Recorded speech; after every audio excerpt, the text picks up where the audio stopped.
Now discuss the type of polarization. The displacement of charge and formation of dipole in dielectric material when placed in an external electric field is called polarization. तो जो हम जैसे कि किसी भी dielectric चीज को जब दो प्लेटों के बीच में रखते हैं तो उनमें जो पोलराइजेशन होता है, जो हमारे पॉजिटिव और निगेटिव का, उसको हम बोलते हैं polarization. That is called atomic polarization. तो चार्ज सेपरेशन कब होता है? Due to the displacement of negative electron cloud related to the positive nucleus. दोनों के बीच डिस्प्लेसमेंट हो जाए तो उसी को हम बोलते हैं इलेक्ट्रॉनिक पोलराइजेशन. यानी on molecular scale ionic and orientational polarisation are significant. On a still large scale हम देखें तो one encounter space charge polarisation which arises when free conduction electron are present but are prevented from moving great distance by barrier such as grain boundaries. So all these processes responsible for polarization in dielectric material. We will discuss one by one. तो first of all we are going to discuss the electronic polarization. क्या होता है? तो electronic polarisation जो होता है वो non polar में होता है. इन नॉन पोलर डाइलेक्ट्रिक में जो पोलराइजेबिलिटी होती है किस कारण से होती है? Due to the displacement of electron. Electron का जो डिस्प्लेसमेंट होगा related to the nucleus in each atom by the action of applied electric field. जैसे हम किसी इलेक्ट्रिक फील्ड किसी में नॉन पोलर मॉलिक्यूल में हम अप्लाई करेंगे तो उसका जो सेंटर ऑफ ग्रेविटी है वो अपने जगह से डिस्प्लेस हो जाएगा, ओरिजिनल पोजीशन से कहीं दूर हट जाएगा. तो जो डिस्प्लेसमेंट होगा एक्स का डिस्प्लेसमेंट, वही डिस्प्लेसमेंट कहलाता है इलेक्ट्रिक पोलराइजेशन. तो इलेक्ट्रॉनिक पोलराइजेशन में be understand by the assuming an atom as a point nucleus surrounded by spherical electron cloud. मान लीजिए हमारे पास ये जो आपको दिखाई दे रहा है दिस वन, ये हमारे पास एक एटम है एज ए पॉइंट न्यूक्लियस. उसके चारों ओर इलेक्ट्रॉन जो है क्लाउड यूनिफॉर्मली चार्ज डेंसिटी के रूप में फैले हुए हैं. सपोज कि charge if A nucleus of charge ZE जो आपको डायग्राम में दिखाई दे रहा है is surrounded by electronic cloud of charge -ZE. यानी ये पॉजिटिव है न्यूक्लियस, इसके चारों ओर निगेटिव जो है इलेक्ट्रॉन जो है उसके चारों ओर निगेटिव इलेक्ट्रॉन क्लाउड यानी कि जमा हुए सिमेट्रिकल ढंग से. और स्फीयर की जो रेडियस है ये radius this one is R radian है.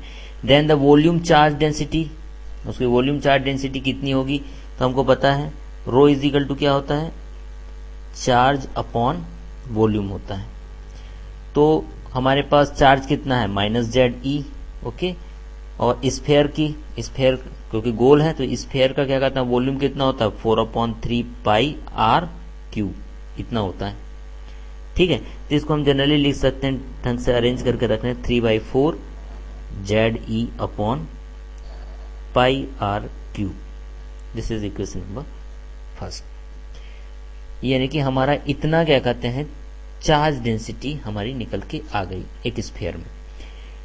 इन an external electric field of intensity E, the nucleus and the electron cloud are displaced relative to each other. यानी कि जैसे हम इस पे इलेक्ट्रिक फील्ड लगाएंगे तो क्या होगा? न्यूक्लियस जो पॉजिटिव है और इलेक्ट्रॉन दोनों डिस्प्लेस हो जाएंगे अपनी जगह से related to each other. Until कब तक? दोनों के बीच लगने वाला अट्रैक्टिव कूलम्ब फोर्स इक्वल नहीं हो जाता लॉरेंज फोर्स के कारण से. हमको पता है कि जब हम किसी चीज पे हम इलेक्ट्रिक फील्ड लगाते हैं तो इलेक्ट्रॉन पे एक लॉरेंज फोर्स लगता है परपेंडिकुलर फील्ड में.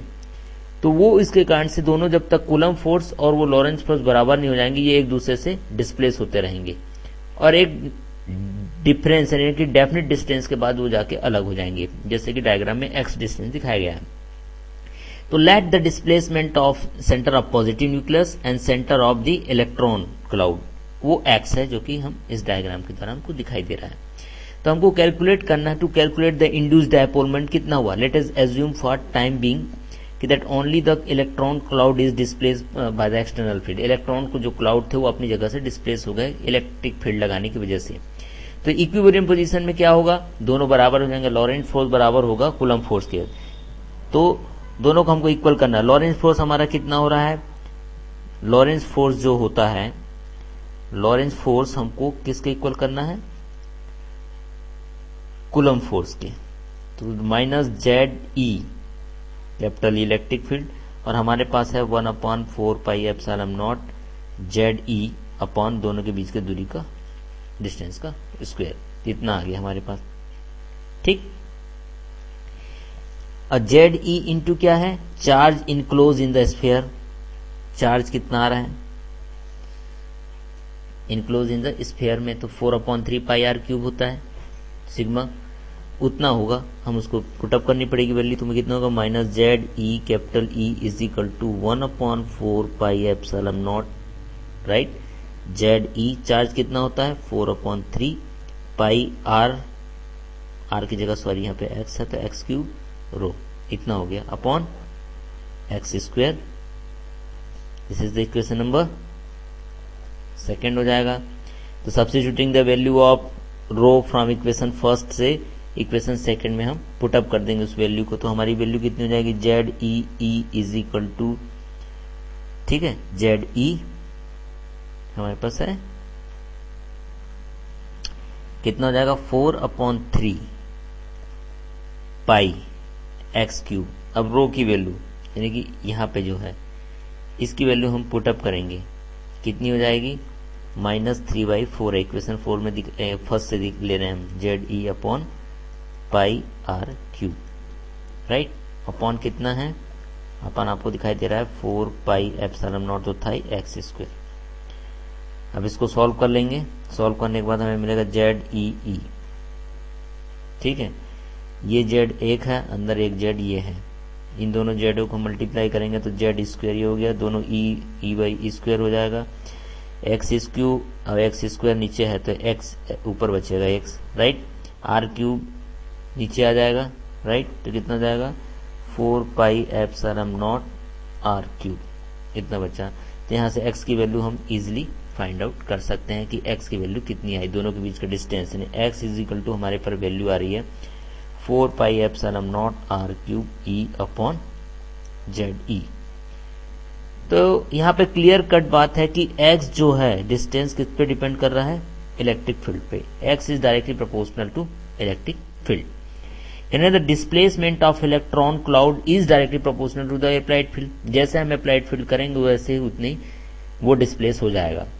तो therefore the induce electric dipole moment between the two electric charge positive Ze and negative Ze separated by distance x, वो कितना होगा, तो PE is equal to Z E X, value put up कर दीजिए आप, Z E 4πε0 r³ upon Z ई।